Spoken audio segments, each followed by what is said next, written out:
then. So today we are going to start a new chapter, and the chapter is on the propagation of elastic waves through Earth. Okay, through the crust mostly. Okay, propagation of elastic waves.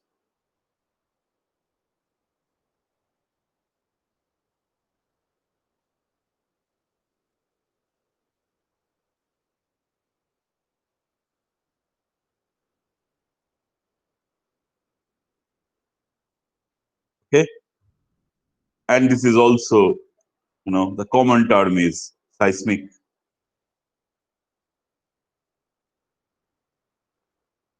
And I think this is the most widely studied geophysical discipline. Okay, the most widely studied geophysical discipline,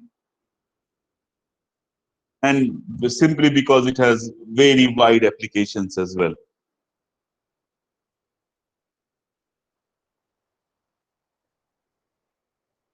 Geophysical technique.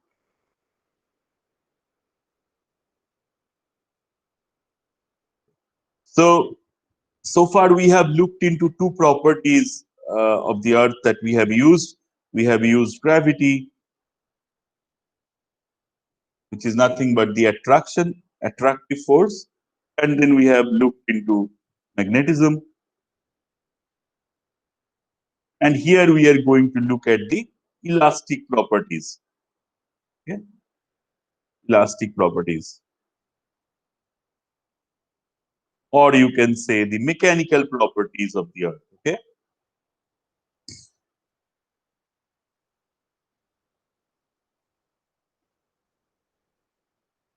And how do we judge the mechanical properties? We will judge the mechanical properties by sending some sound waves through the Earth, okay? Acoustic waves. And we will study the behavior of such waves while it propagates through the Earth. Okay, and that is what essentially we are going to look at, is the propagation of these sound waves, just to study the mechanical properties of them. Now, seismic in general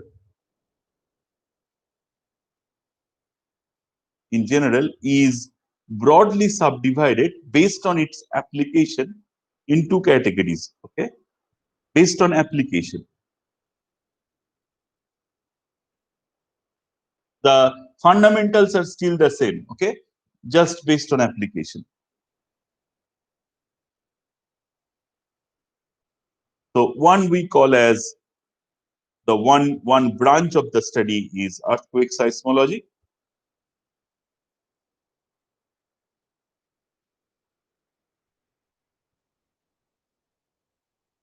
And the other one is called exploration seismology.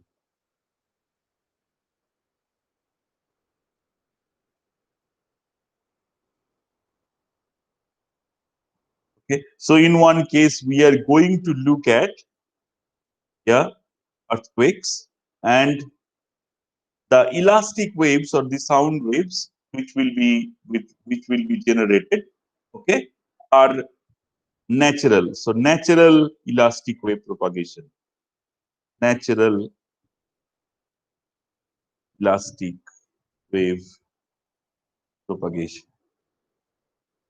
Okay. Here you don't, as an user, you don't generate the elastic waves. It is generated by Earth's inherent processes. Okay.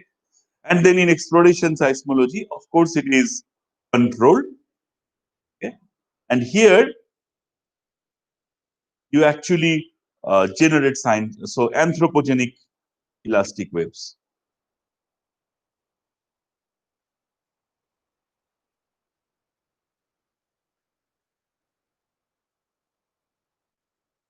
So here you generate the elastic waves and you subject Earth under such elastic waves and see how it behaves. Okay. So in exploration seismology, of course, you use it for exploring mineral, oil and gas, etc. And earthquake seismology, of course, you try to understand earthquake behaviors. This is more or less the uh, introduction to the chapter. That is what we are going to, what you can expect in this particular series of lectures. Now, before we actually get into the elastic wave propagation, we need to understand some of the basic concepts around stress and strain and Earth's mechanical properties. Okay, so the first 2 or 3 lectures, maybe 2 lectures, we will spend some time to look at stress, strain,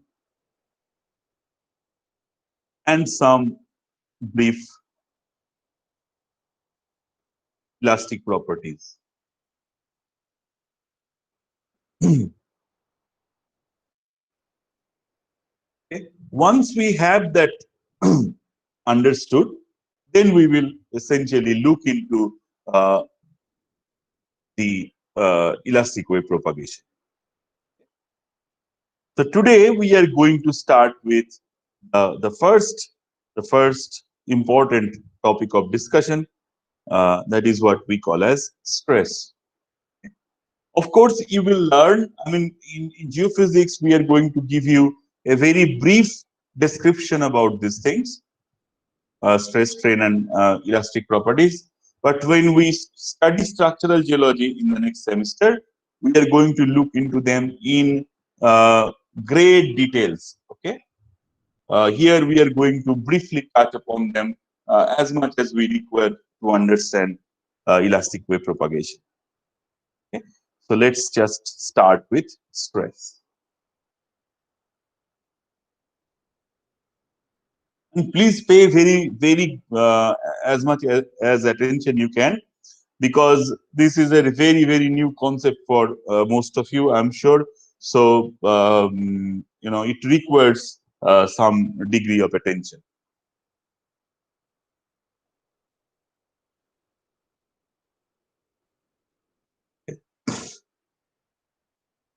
So definitely, it is not the stress that we generally use for our mental conditions to express that we are extremely stressed with our studies and stuff. Okay, so we are going to look at a different type of stress in these lectures. Before we get into stress, we need to understand about force. In general, force is broadly subdivided into 2 categories. One is called body force, and the other one is called surface force.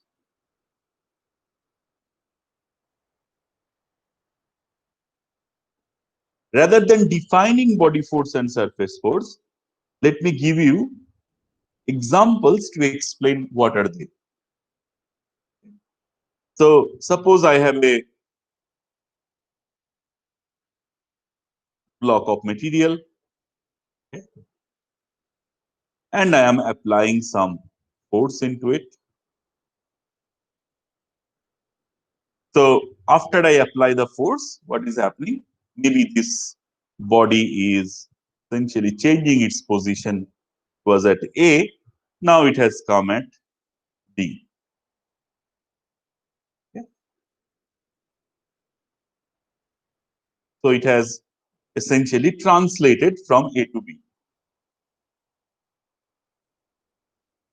Now, suppose if we define some internal reference frame within this particular body, suppose there are 2 points, which is X and Y. Yeah, this is before application of the force, and after application of the force, here is X, here is Y. So the distance between X, Y is perhaps small a.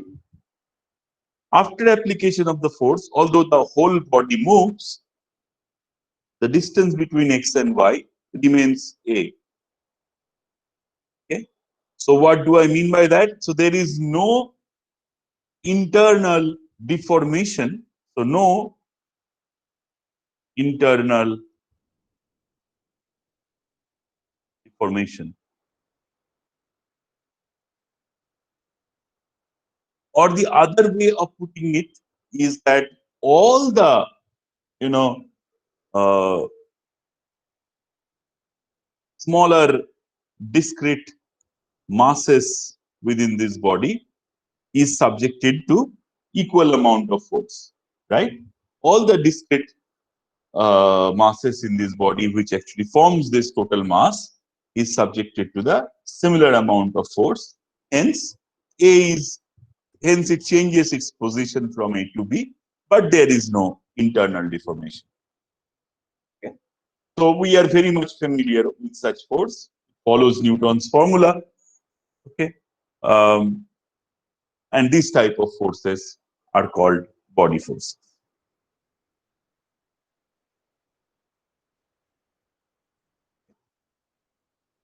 So that means, say for example, if I have a piece of chalk and I have placed that piece of chalk on the table, and then I slowly push it from point A to point B, the type of force which is applied on that chalk, we will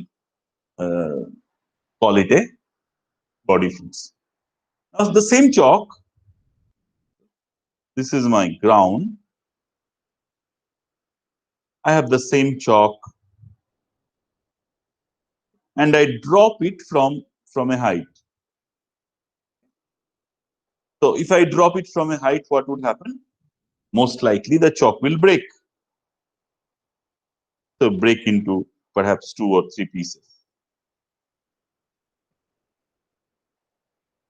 So we are applying some force.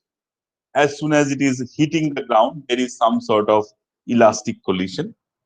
So as soon as it is hitting the ground, there is an elastic collision. So a force is being applied on this piece of chalk. But now if we are trying to understand the same analogy, perhaps X was here, Y was here. Now, after we apply the force, the distance between X and Y has changed, right? It's no more A. It has changed. So these type of forces are called surface force.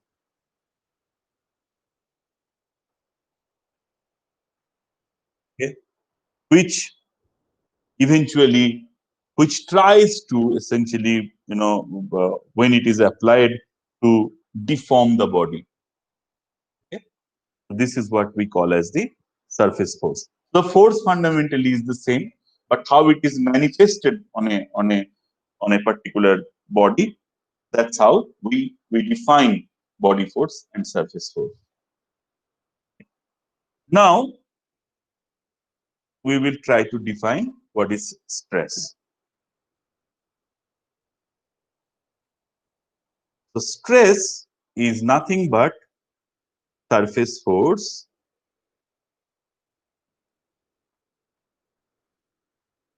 per unit area. Okay? Surface force per unit area is defined as stress. Okay, so we can write a simple mathematical expression for stress, and stress is generally denoted as sigma. Sigma is equal to limit delta S tends to 0 F by delta S, where F, or we can write Fs. Fs is surface force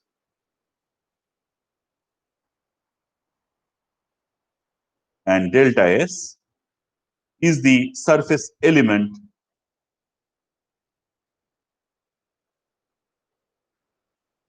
on which this force is applied.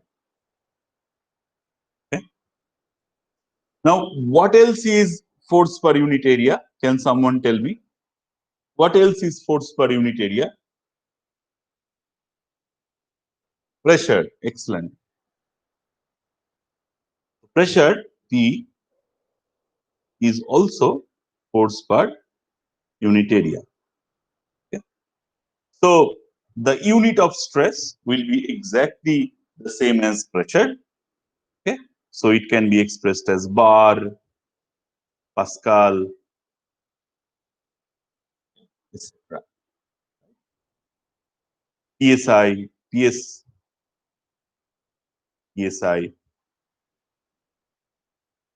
they are all units of stress as well as pressure. Now, what is the difference between pressure and stress? I mean, fundamentally they are same, but the way we, I mean, at least in for our purposes, we will define stress and we will define pressure in slightly different way. Okay, so for us, stress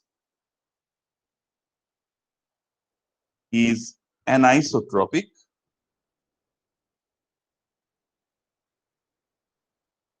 and pressure is isotropic. So what do I mean by that? If I have to define stress, suppose this is a body on which stress is being applied. Okay, so this is from no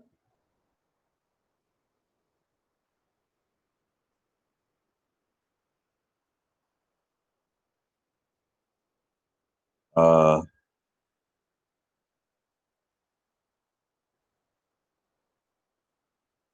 so this is the maximum stress. So you can see from all three directions, if this is stress, from all three directions, the three different vectors, are unequal. So if we resolve stress, so if this is my stress, if we resolve stress into in all three directions, they will be anisotropic. On the other hand, pressure is isotropic. That means in all from all directions, pressure is equal. Okay? So that is how we will define pressure and stress. Pressure is isotropic and stress is anisotropic. Now,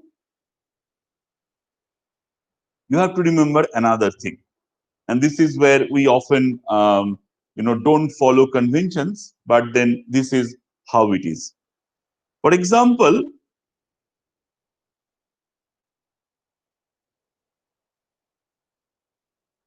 if a force is applied on this particular surface, okay, which is suppose delta S, if force is applied from A to B, the stress will be directed exactly opposite.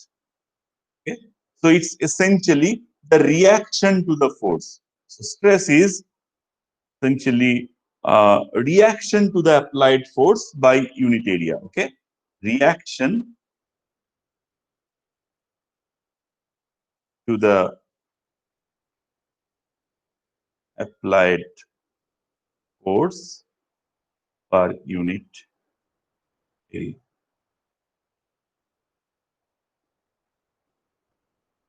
Okay,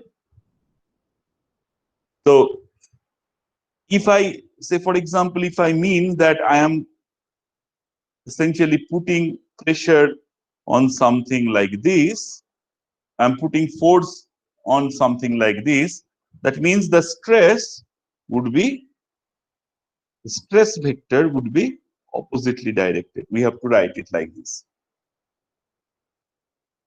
Okay, because it is the reaction of the force, the reactive force per unit area. Right. Now,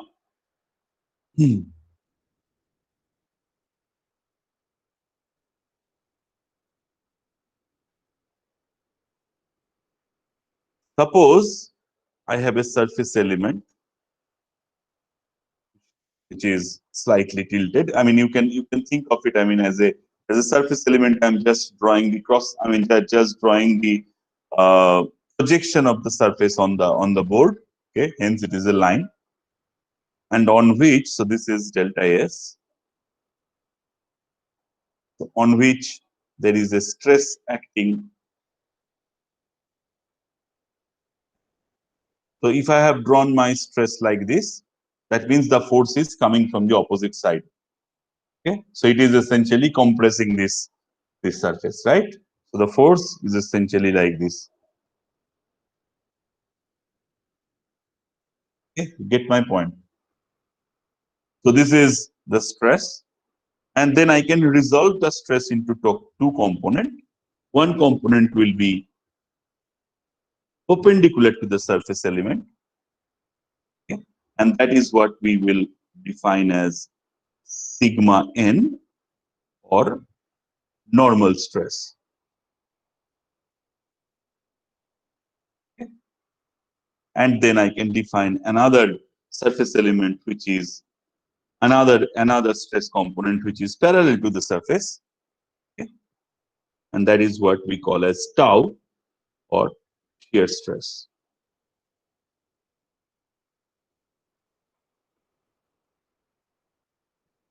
So sigma is essentially divided into or dissolved into two components, which is perpendicular to the surface, that is what we call as the normal stress, and something which is parallel to the surface, that is what we call as shear stress. Normal stress is generally defined as sigma n, and shear stress is generally defined as tau. Okay. Now, I'm going to talk about some conventions.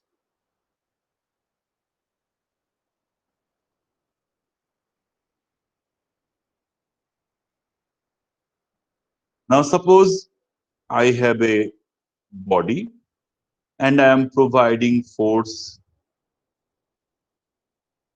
like this. Okay. So that means I will draw my stresses like this, right?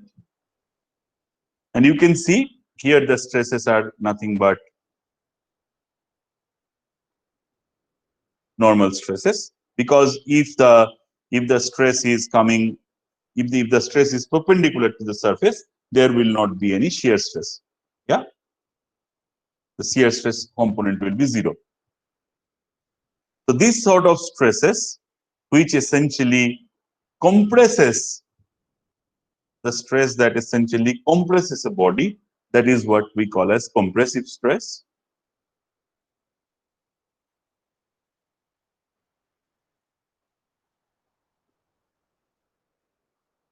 And then is opposite. The force is applied like this. Okay. So then the stress would be oppositely directed, right? But what it would do, it would try to extend the body. But here also this is sigma n only, all normal stresses. The normal stresses, and if it tries to extend the body, we call it as tensile stress.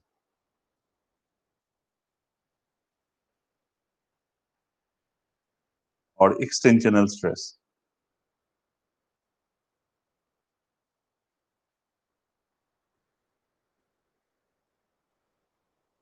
Okay. So, as an earth scientist or a geophysicist, the most of the stresses on the earth that you will observe are compressive stresses. So most of the stresses that we will observe are compressive stresses, and hence we will use a sign convention positive for compressive stresses. So say for example, I tell you that the value of the stress, normal stress, is 50 bar. That means we are referring to compressive stress. Okay. And then the tensile stress or the extensional stress will be treated as negative stress. Okay. If I say that the value of stress is minus 50 bar, then I am referring to tensile stress. Okay. Now you have to remember that engineers, of course, use the concept of stress a lot, especially the mechanical and the civil engineers. Okay. So the civil engineering is also based on the calculation of stress, strain, failure. everything, right? Exactly the things that we are going to discuss here. But for them, the convention is exactly the opposite. Okay. So they use negative for compressive stress. So for engineers, so this is for earth scientists. Okay. This is for us, earth scientists, EES people. But for engineers,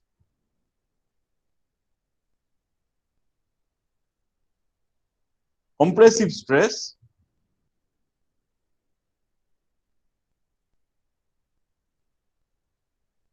is negative and tensile stress is positive. Okay. So if you are reading a paper or a document which is written by an engineer, you have to be a little bit careful while reading them. Okay. Because they are also talking about the same thing, but they will use slightly different conventions. So their numericals will be slightly different than others because we will use a different convention than them. Okay. For us, compressive stresses are positive. For them, compressive stresses are negative. Okay. And tensile stresses are negative for us, and tensile stresses are positive for them.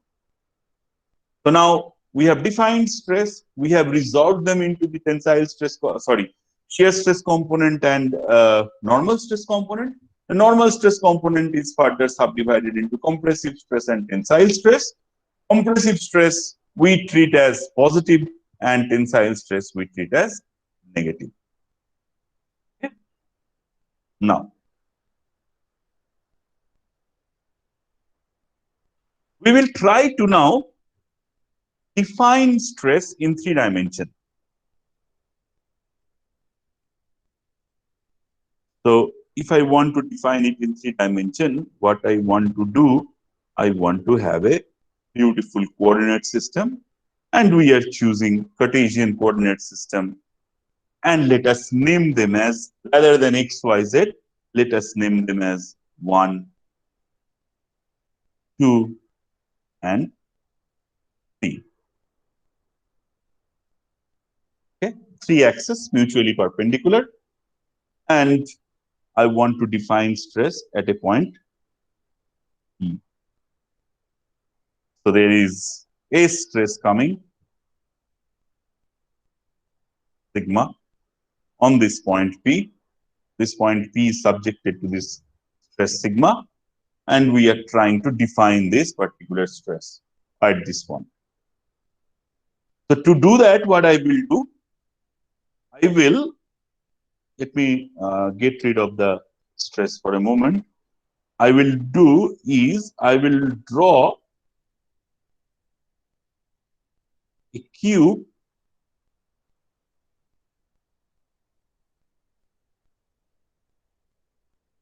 will draw a cube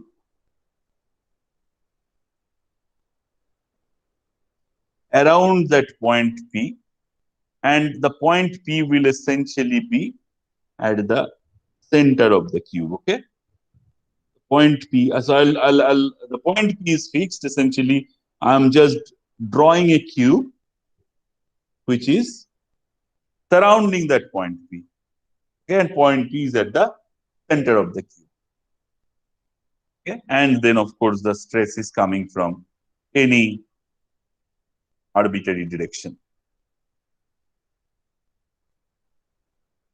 Now we will look into all these faces of the cube. Suppose we are first looking into this face of the cube, and we will try to resolve this stress on that surface. Okay. Now what we can do, we can resolve it into 3 components on each surface. So for example, if I look at this surface, suppose this surface is perpendicular to axis 3. So let us name this surface as 3. Yeah. So surface 3 means it's perpendicular to surface axis 3. Okay. So now we are going to define 3 stresses. One which is perpendicular to the surface, and 2 which are parallel to the surface, one along axis 1 and the other along axis 2. Okay. So we will call this particular, the one which is perpendicular, we will call it as sigma 3, 1. Sorry, we will call this as sigma 3, 3. Properly, call it as sigma 3, 3. The one which is parallel to axis 1, I'll call it as sigma 3, 1. And the one which is parallel to axis 2, we call it as sigma 3, 2. Okay. So in this whole thing, the first digit talks about the surface and the second digit talks about the axis. It defines the axis. So hence this is sigma 3, 3, this is sigma 3, 1, and this is sigma 3, 2. Now, similarly, I can define these stresses here, two which that will be parallel to the surface and one that will be perpendicular to the surface. So what would be the perpendicular to the surface stress? This will be sigma 1, 1. This will be sigma, this will be sigma 1, 3, and this will be sigma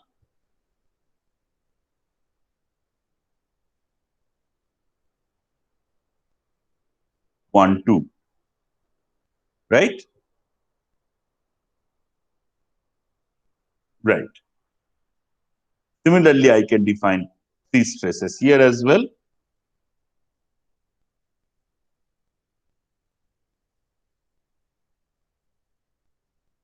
Okay. And you can find out what the names will be, okay, as per the convention. So I have resolved sigma in all these three mutually perpendicular faces of the cube. So now if I write that down in a matrix form, I can write sigma is sigma 1, 1, sigma 1, 2, sigma 1, 3, sigma 2, 1, sigma 2, 2, sigma 2, 3, sigma 3, 1, sigma 3, 2, sigma 3, 3. Okay. So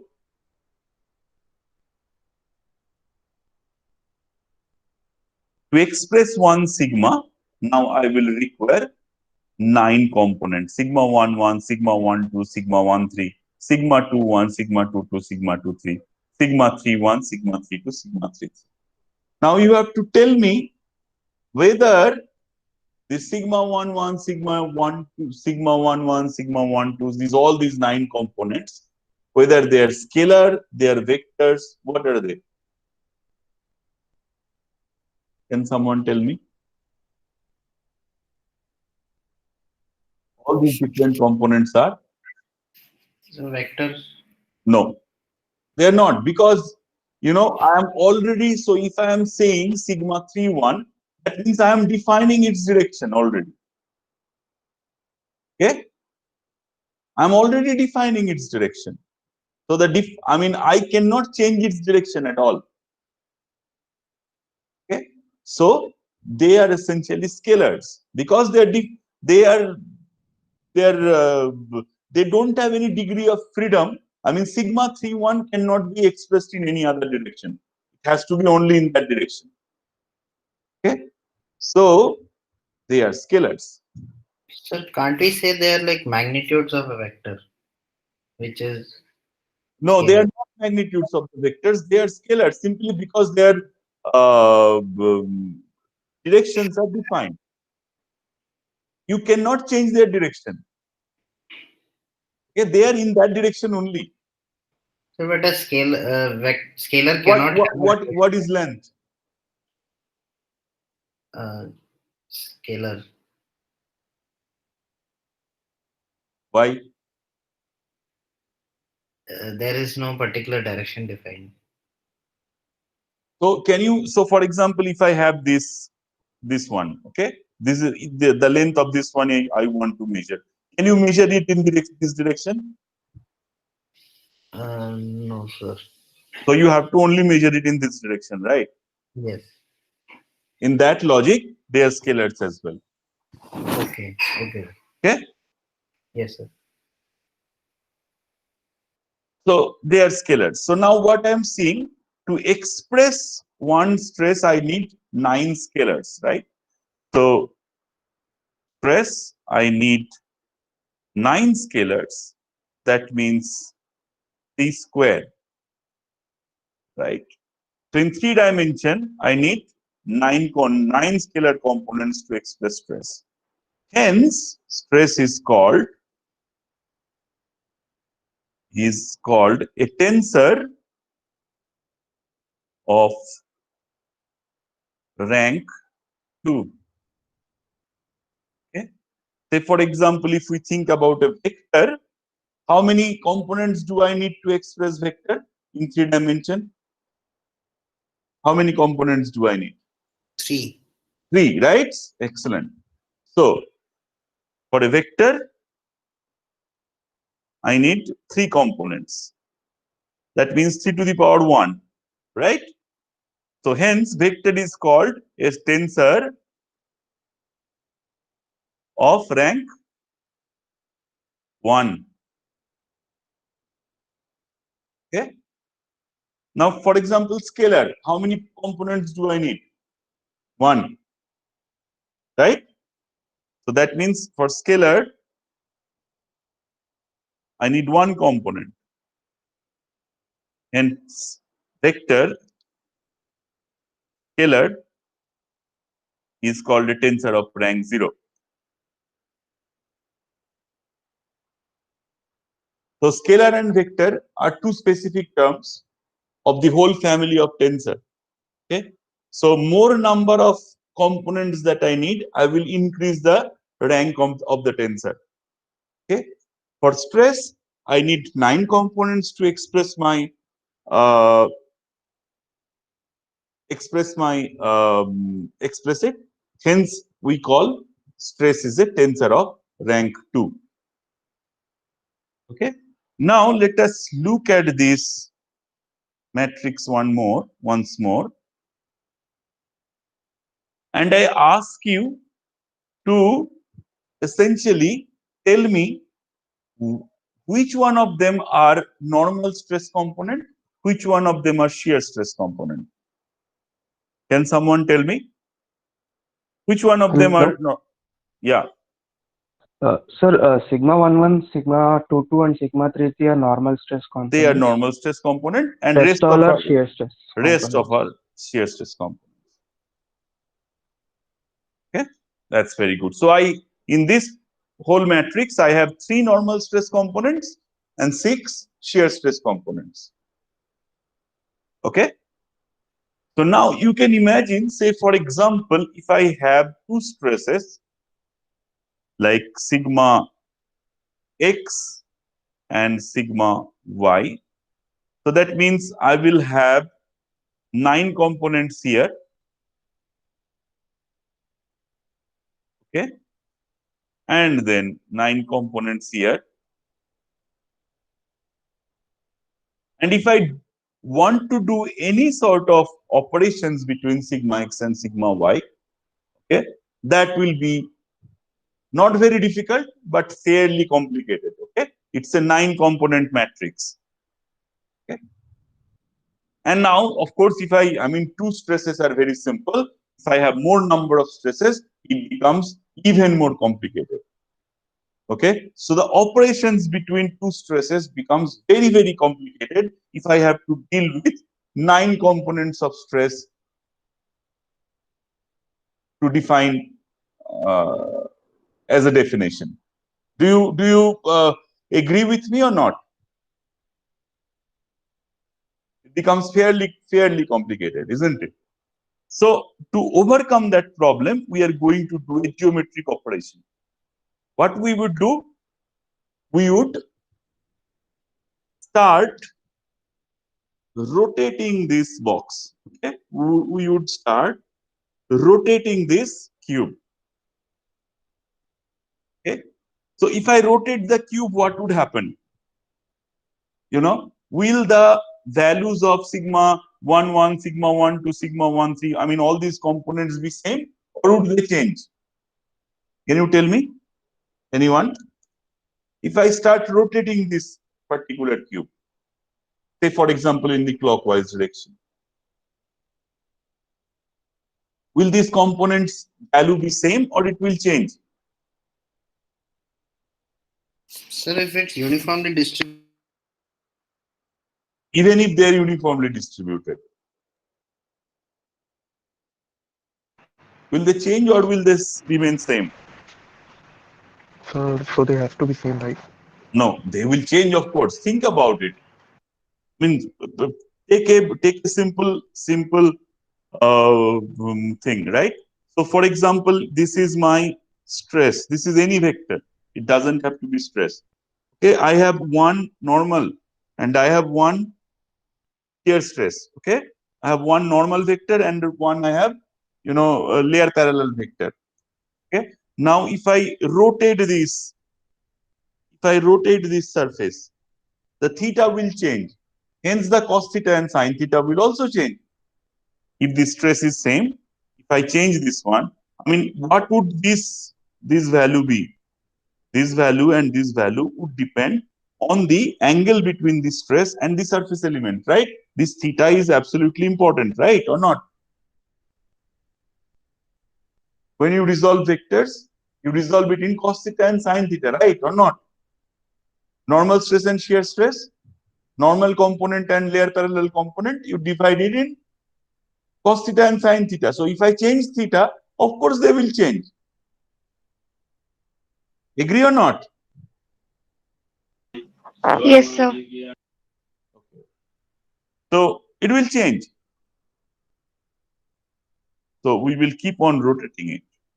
And we will rotate till there will be an unique configuration and this is what can be shown mathematically, and I'm not showing it to you, but you can find that out. There will be an unique combination where sigma 1 2 will be cancelled by sigma 2 1, sigma 1 3 will be cancelled by sigma 3 1, and sigma 3 2 will be cancelled by sigma 2 3. Okay? Oppositely directed shear stresses will cancel each other. Okay? So I'm looking at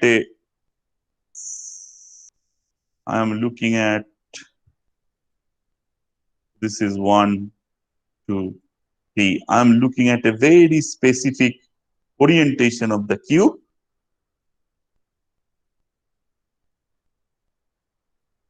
Okay, looking at a very specific orientation of the cube. Sorry, it doesn't look like a cube. Don't think that the cube is deformed. Okay.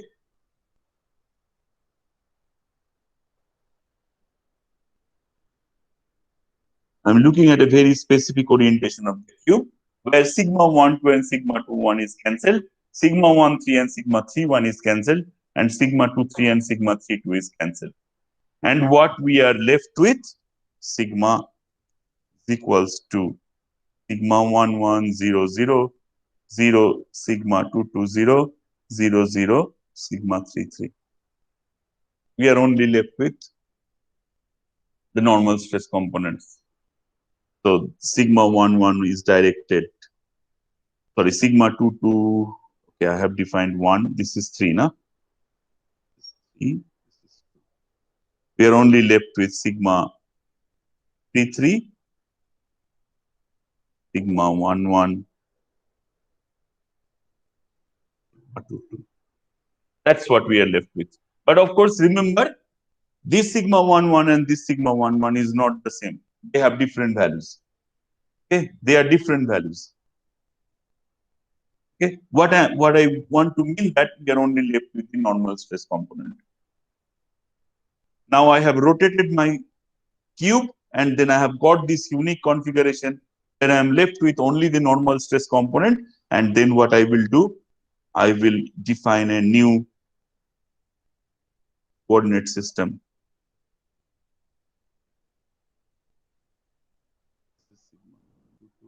So I'll define a new coordinate system, which would be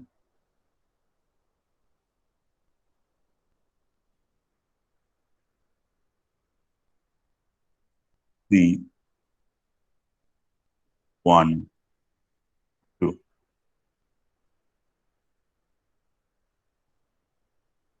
So now sigma 1, 1 is parallel to 1, sigma 2, 2 is parallel to 2, and sigma 3, 3 is parallel to 3.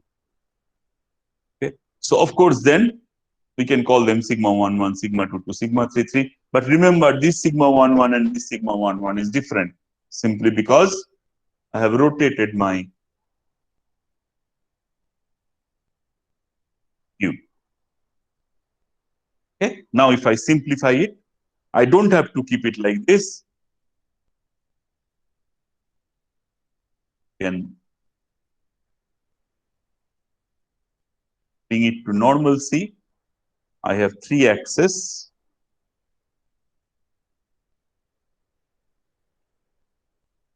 1, 2, and 3. And then I have this cube where I have sigma 3, 3, sigma 1, 1, and sigma 2, 2 left. Rest of the shear stress components are gone. Okay.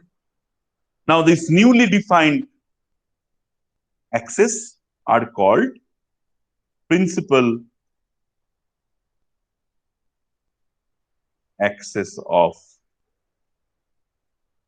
stresses, principal axis of stresses, and sigma 1, 1, sigma 2, 2, and sigma 3, 3 are called principal stresses. Sir, Yeah. sir, these are the changed axes, na sir? Yes, these are the changed axes. Okay, thank you. These are the changed axes. Okay.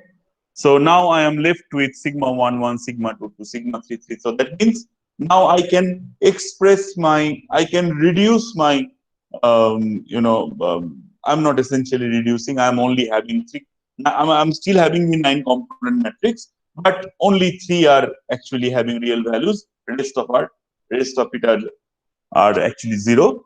So I have reduced it from 9 to 3 components. And these newly defined axes are called principal axis of stress, and these new normal stresses are called principal stresses. Okay.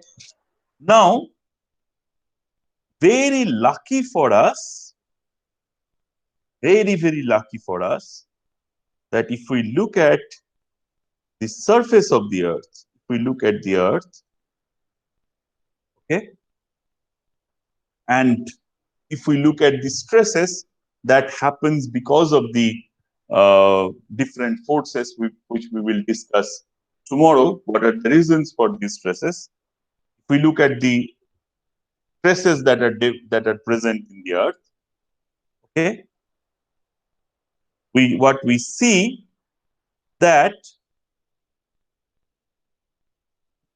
we can very simply define these stresses, which are principal stresses. One we call as the SV, which is the vertical stress, S capital H, which we call the maximum horizontal stress, and S small h, which we call as the minimum horizontal stress. Now, lucky for us, SV is perpendicular to the surface of the earth.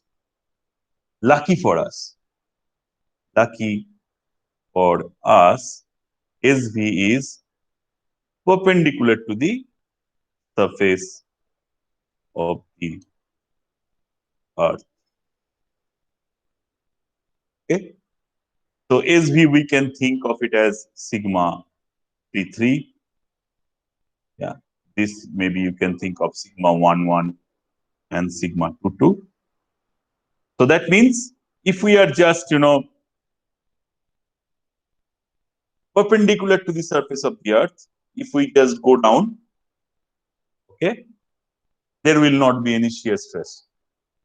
Okay? A plane which is perpendicular to the surface of the earth, a plane which is perpendicular to the surface of the earth, yeah, that will not have any shear stress. Okay? So there will be SV, which is perpendicular, so that is sigma 3, 3. Then S capital H, which is analogous to sigma 1, 1, and S small h, minimum horizontal stress, which is sigma 2. So now, of course, if I have any plane which is not vertical, any plane which is at an angle, that will have a shear stress. Okay, so this is the surface of the earth where SV is perpendicular to the surface of the earth, and then there are two stresses which are mutually perpendicular but horizontal. Yeah. So along these axes, there are no shear stress. Okay. But then, of course, if I have a plane which is at an angle, there will be shear stress. Tomorrow we will see how these stresses essentially evolve. I mean, what are the reasons for having SV, S capital H, and S small h? Okay. Now I will answer if you have any question.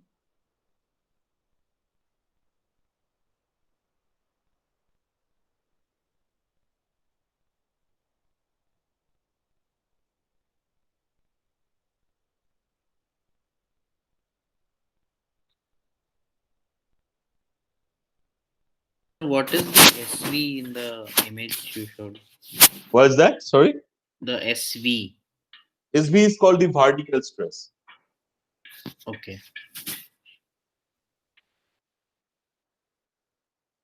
So, other way of expressing it, the three. So, for the Earth, these three principal stresses. One stress is vertical, one stress is horizontal, and the other two stresses are horizontal. I mean, it could have been so. It could have been so that we are rotating that cube, na Kevin. We are rotating that cube, yeah, and then Yes. I am getting principal stresses, and by coincidence, what I am observing that while I rotate that cube and when it is becoming the principal stresses, that those planes are, I mean, the top plane of the cube is essentially parallel to the surface of the earth. You get my point? Okay. Okay, sir. So, So like, what I just said that I am rotating my cube, right? yes, sir. I'm I'm Along the principal rotating, axis. yeah, I'm rotating my cube.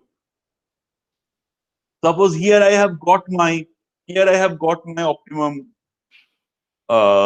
thing where I don't have any shear stress, right? Yes, sir. And what I see that this is essentially the surface of the earth. Okay. So we can like neglect one more component as well. Yeah. So if I am going vertical from top to down, okay, I will not have any shear stress. Okay. This could have been, I mean, might not have been the case, right? I mean, I'm just rotating it arbitrarily. And then I'm seeing that this surface is coincident with the surface of the earth. And hence I have to, I mean, this is vertical, and then of course I have two horizontals. Okay. Because if this is vertical, if one of the stress is vertical, the other two has to be horizontal. Yes. Right? Because they are mutually perpendicular. Hmm. Is there any particular reason that it's always aligned this way? Or We will see that tomorrow. okay. Okay. Right. Of course, there is reason. This is not coincidence. But we will see to it tomorrow. Okay. Okay.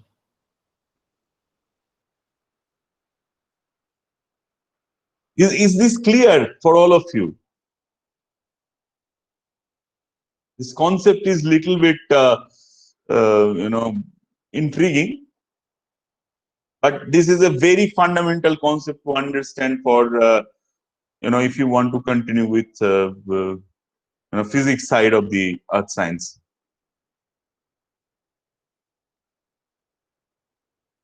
Be it geophysics, structural geology, geomechanics, engineering geology.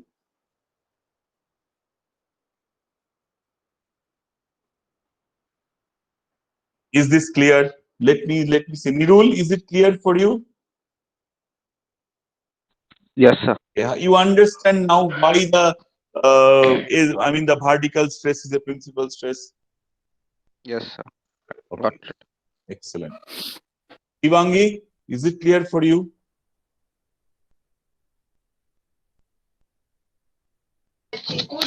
Yes, sir. Okay, excellent. I'm glad if it is really clear. I'm glad because this I have seen very few people actually grasping this concept at the first instance. So if it is clear, I'm really glad. All right, then we will continue with this discussion.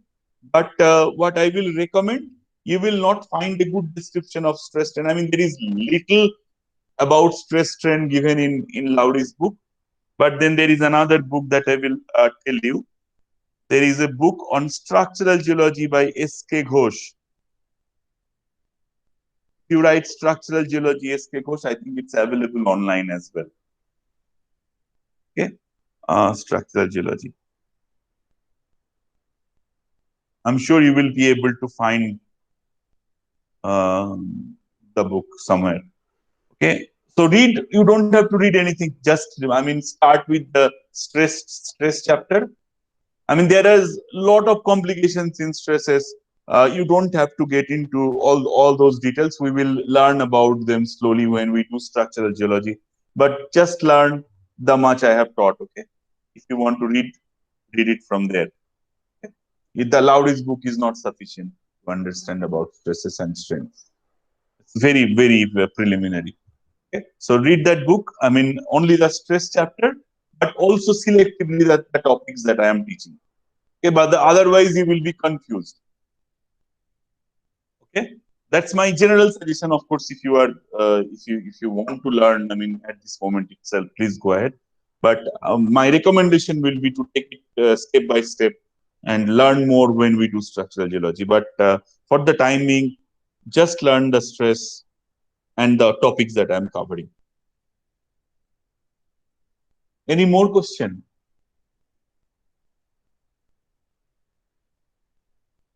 Okay, if not, I'll stop it here. I will see you tomorrow and we will continue with discussing stress and strain.